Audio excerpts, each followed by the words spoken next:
We begin with a raucous night in the nation's capital. President Trump addressing a joint session of Congress, vowing to restore the American dream. But some Democrats made a point of showing their disapproval. ABC's senior political correspondent Rachel Scott was there. Well, Byron, this was a divided Washington on full display, and that was evident within 10 minutes of the president's speech. Congressman Al Green standing up, shouting at the president, so much so that he ultimately had to be removed from the chamber. And then we saw several Democrats, several minutes later, stand up, turn their backs toward the president, taking off their blazers, their shirts reading "Resist." A lot of other Democrats, though, protesting silently, using these paddles to resist the message from President Trump and attack Elon Musk, trying to fact-check the speech line by line as the president was ultimately delivering it to the nation. The big question now, of course, is there any sense of bipartisanship here in Washington? We didn't hear a lot of that from the president, but will these two sides work together? Byron. Rachel Scott, thank you. The president receiving plenty of applause during that nearly 2-hour address, the longest to a joint session of Congress in modern history. America is back.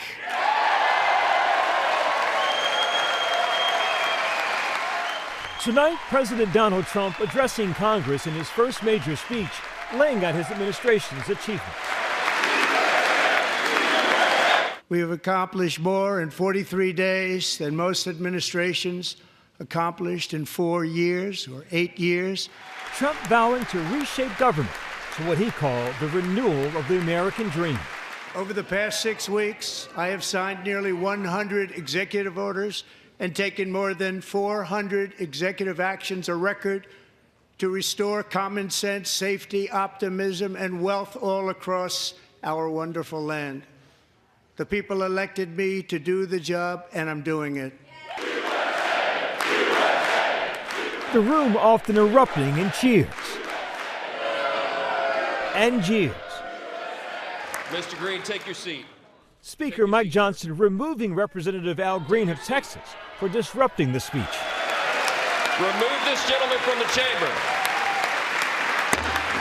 The president continuing, touting what he noted as victories over immigration. Within hours of taking the oath of office, I declared a national emergency on our southern border, and I deployed the U.S. military and Border Patrol to repel the invasion of our country. And what a job they've done. As a result, illegal border crossings last month were by far the lowest ever recorded, ever. Trump calling out Democrats for refusing to applaud. Several female lawmakers wearing pink in protest. Others holding various signs. And these people sitting right here will not clap, will not stand, and certainly will not cheer for these astronomical achievements. They won't do it, no matter what. Democrats remaining stoic as Trump highlighted his efforts to reshape the country's approach to social issues. And our country will be woke no longer. Attacking DEI. We've ended the tyranny of so-called diversity, equity, and inclusion policies all across the entire federal government and indeed the private sector and our military. And transgender rights. And I signed an order making it the official policy of the United States government that there are only 2 genders, male and female.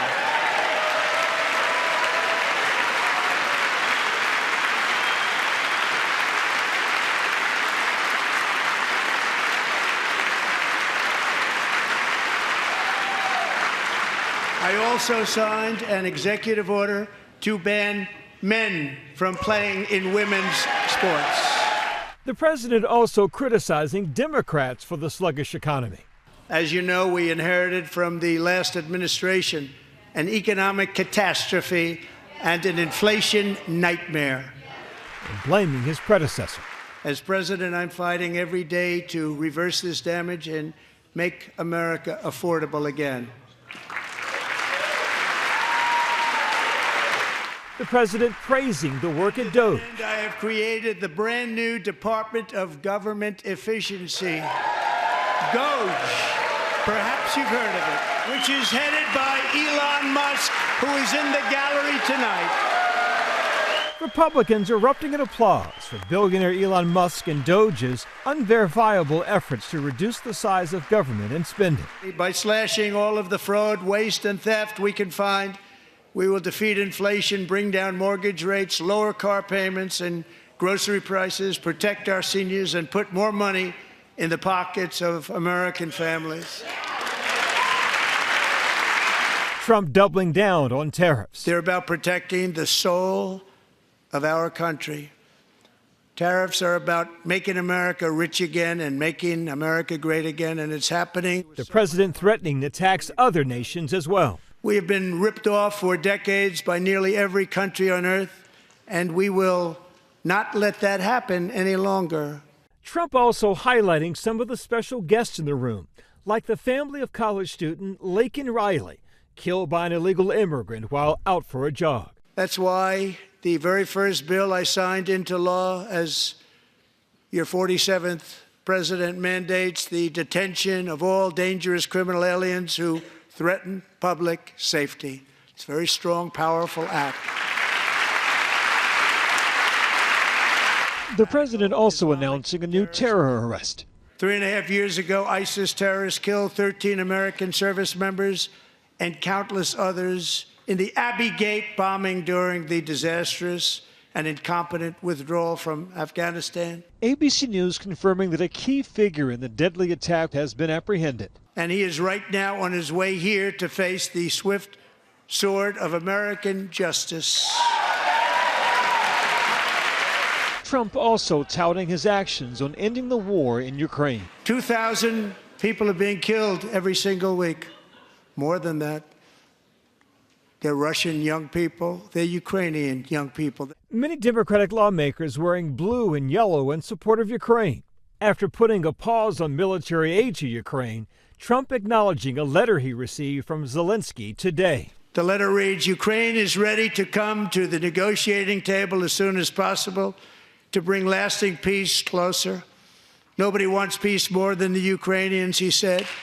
My team and I stand ready to work under President Trump's strong leadership to get a peace that lasts. We do really value how much America has done to help Ukraine maintain its sovereignty and independence.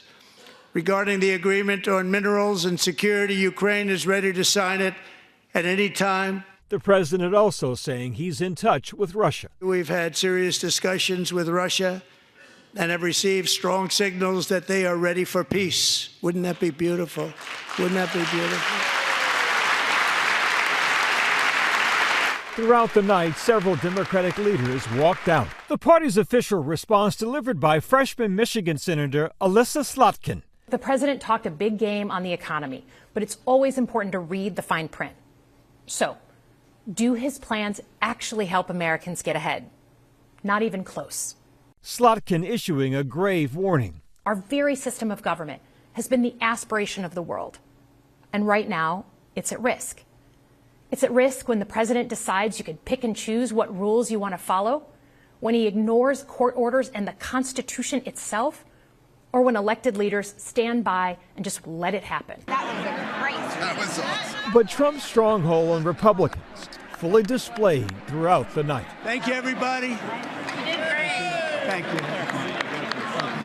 Let's bring in ABC's political director and Washington Bureau Chief Rick Klein. Rick, did the president accomplish tonight what he wanted to accomplish, what he needed to accomplish? Yeah, Byron, this was Trump in full. This was a man who is emboldened, empowered, I think at the peak of the view that so many of his supporters have of where his popularity is and where his authority is. And he has accomplished so much. And I think this, in a way, was a victory lap and also a call to arms to his base and maybe beyond that to say, look, this is what I am trying to do, and I hope you get on board. He didn't reach out to people that were on the other side of him politically, but he certainly made an invitation to the country to get on board and say, look, this is what we're doing, and we'd like you to be part of it. Now, speaking about the other side, Congressman Al Green from Texas, he gets removed early on in the speech, something that few of us had ever seen before.